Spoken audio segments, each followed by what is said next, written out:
जय श्री राम। प्रभु श्री रामचंद्र जी की कथा में आप सबका स्वागत है। हम शिव जी की विवाह की कथा में हैं और अब शिव जी का विवाह होने जा रहा है। आगे है, फिर जाकर मुनियों ने हिमवंत को लग्न सुनाई और विवाह का समय बताया। देखकर देवताओं को बुलावा भेजा। देवतागण और सभी जनवासे से बुलाए जा रहे हैं। बोली सकल सुर सादर लीन्हे, समय जथोचित आसन दीन्हे। वेदी वेद विधान सवारी, सुमंगल गावहि गारी। सिंहासन अति दिव्य सुहावा, जाय न बरन बिरंचि बनावा। बैठे शिव विप्रन शिवनाई, हृदय सुमिर निज प्रभु रघुराई। बहुर मुनीसन उमा बुलाई, कर सिंगार संगर सखी ले आई। देखत रूप सकल सुर मोहे, बरनय छवि अस जग को बिको है। जगदम्बिका जानि भव भामा, सुरन मनई मन कीन प्रणामा। सुंदरता मरजाद भवानी, जाय न कोटहु बदन बखानी। अब क्या हुआ कि सभी देवताओं गण को बुला लिया। प्रभु शिव जी का विवाह होने वाला है। तो हुआ क्या, सब देवताओं को सादर सहित बुलाकर यथो योग्य आसन दिए। वेद विधि से वेदी बनाई और स्त्रियां श्रेष्ठ मंगल गीत गाने लगी कि सब आए हैं। तो अब मंगल गीत देखिए, इसमें गीत दो तरह के हैं। एक बार मंगल गीत गाया जाता है जो विवाह के हेतु गाया जाता है, जो विवाह के समय पर गाया जाता है। एक गारी गाई जाती है जो कि बारात पक्ष के लोग आए हैं उनके लिए गारी गाई जाती है। तो अब मंगल गान हो रहे हैं कि अब शुभ अवसर है, मंगल गान होने लगा। एक अत्यंत दिव्य सिंहासन पर, जिसका वर्णन नहीं किया जा सकता क्योंकि उसे स्वयं ब्रह्मा जी ने बनाया था। दक्ष को प्रजापति राजा बनाया गया था।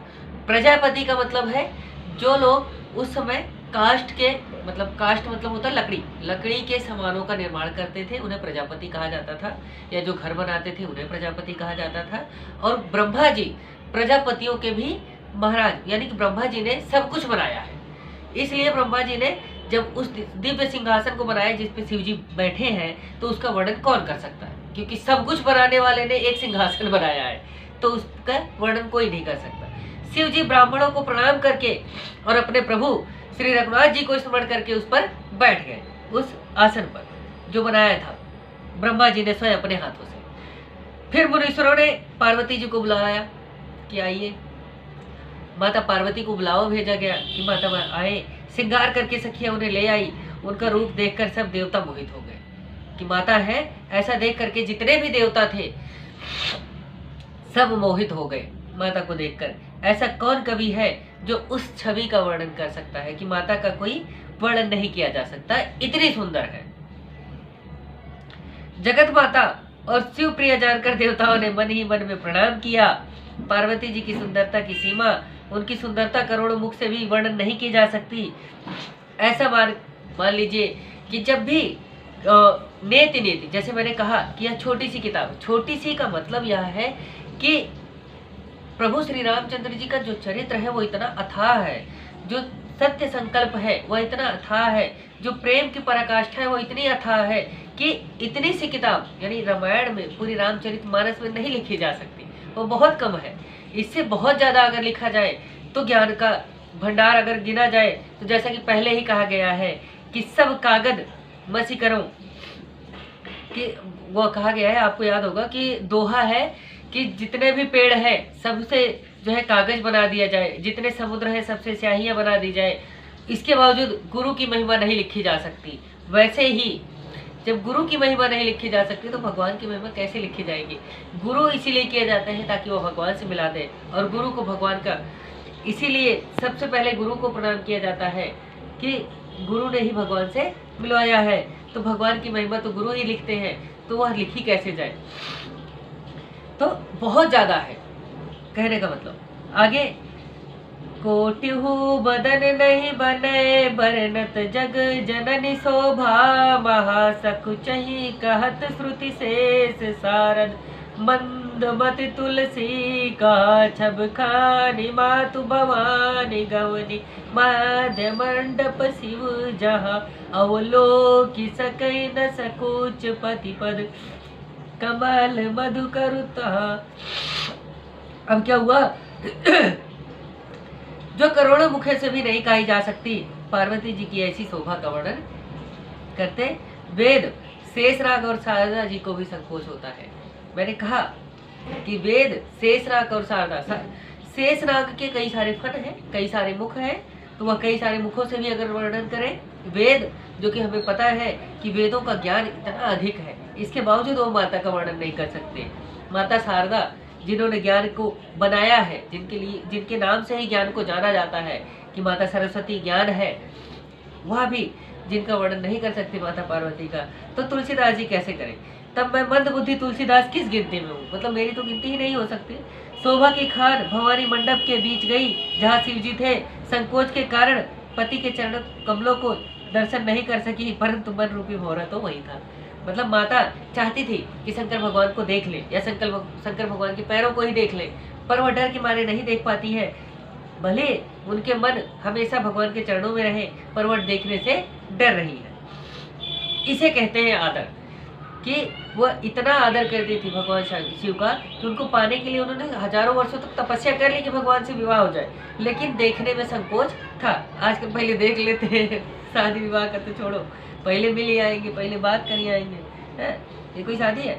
आगे, मुनि अनुशासन गणपति पूजे शंभु भगवान को सुनी संशय कर जनी, सुनिया सुर अनादि जिय जान। मुनियों की आज्ञा से शिव और पार्वती ने गणेश जी का पूजन किया।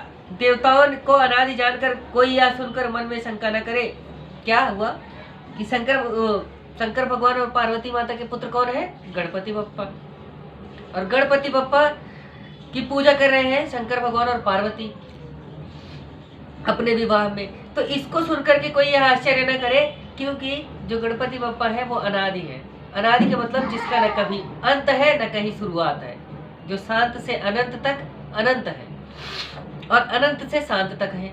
यानी अर्थात कि जो भगवान शंकर है वह पिता होते हुए भी अपने पुत्र की पूजा कर रहे हैं उस समय विवाह में अपने। और अगर शिव जी भगवान गणेश भगवान की पूजा कर रहे हैं तो यह आचरज नहीं है, क्योंकि भगवान गणेश जी अनादि हैं। अनादि का मतलब जिसका कहीं अंत है ही नहीं, जो कभी भी थे, पहले भी थे, पैदा होने से पहले भी थे, पैदा होने के बाद भी है और आगे भी रहेंगे। और सबसे बड़ी बात कि गणपति बप्पा की सबसे बड़ी मूर्ति इंडिया में नहीं है। गणपति बप्पा की सबसे बड़ी मूर्ति इंडोनेशिया में है। तो सोचिए कि गणपति बप्पा केवल इंडिया में नहीं, वहाँ भी पूजे जाते हैं। और वहीं नहीं, अगर ब्रह्मांड में भी कहीं हमें पता चला तो मुझे यकीन है कि वह पता चलेगा कि देवताओं का वास सिर्फ धरती पर ही नहीं, अखंड ब्रह्मांड में भी है। और हमारा जो धरती है हमारी इतनी बड़ी सी है उस मामले में, जो कि बहुत ही छोटी है, और हमारा ज्ञान बहुत ही छोटा है। अभी तक हम कुछ भी नहीं जान पाए हैं। यह समझ लीजिए कि जितना भी ज्ञान हमने साइंस के थ्रू, मतलब साइंस के द्वारा, मैं अंग्रेजी नहीं बोलना चाहता हूँ, साइंस के द्वारा जितना भी ज्ञान हमें अभी तक मिला है, जितनी भी सारी चीज़ें हमने अभी तक एक्सप्लोर की है, मतलब जानी है, जितनी भी चीज़ें, सॉरी क्षमा कीजिएगा कि अंग्रेजी में कुछ वर्ड निकल जाते हैं, तो जितनी भी चीज़ें अभी तक हमने जानी है, आप रामायण पढ़ लीजिए, आपको पता चलेगा कि उससे भी कई ज़्यादा चीज़ें पहले जान के बैठे हुए थे। रामायण पढ़ लीजिए, गीता भागवत पढ़ लीजिए, जितना भी आप बाहर की चीज़ें ढूंढ रहे हैं वह सारी चीज़ें पहले ही लिख करके बैठे हुए हैं। इतना ज्ञान इसमें भरा हुआ है। या बहुत छोटी सी बात सुनने में लगती होगी कि हमने बहुत कुछ जान लिया, पर सच्चाई यह है कि अभी हमें कुछ नहीं जाना है जो इन्होंने पहले ही जान लिया था, और अभी बहुत सारी चीज़ें हैं। बताइए, गणेश भगवान को हम सोचते हैं कि सबसे ज़्यादा हमारे यहाँ माना जाता है, और सबसे ज़्यादा हम सोचते हैं कि मुंबई में मनाया जाता है गणपति बप्पा का जो विसर्जन होता है, जब गणपति बप्पा की मूर्तियाँ लगाई जाती हैं। पर सबसे बड़ी मूर्ति कहाँ पर है? इंडोनेशिया में गणपति भगवान की। तो भगवान अनादि है, वह कहीं नहीं हो सकते हैं। आप कल को जाकर के मंगल ग्रह पे खोज कीजिए, वहाँ पर भी भगवान की मूर्ति निकलेगी या भगवान स्वयं प्रकट हो जाएंगे। तो यह चीज़ें हो सकती हैं। ऐसा नहीं है कि भगवान नहीं है, भगवान है, बस आपको ढूंढना नहीं आ रहा। इसी के साथ प्रभु श्री रामचंद्र जी की कथा में, जहाँ पर शिव जी और पार्वती जी का विवाह हो रहा है, और शिव जी पार्वती जी जहाँ गणेश भगवान की पूजा कर रहे हैं, इसी के साथ जय श्री राम, गणपति बप्पा मोरया। जय श्री राम।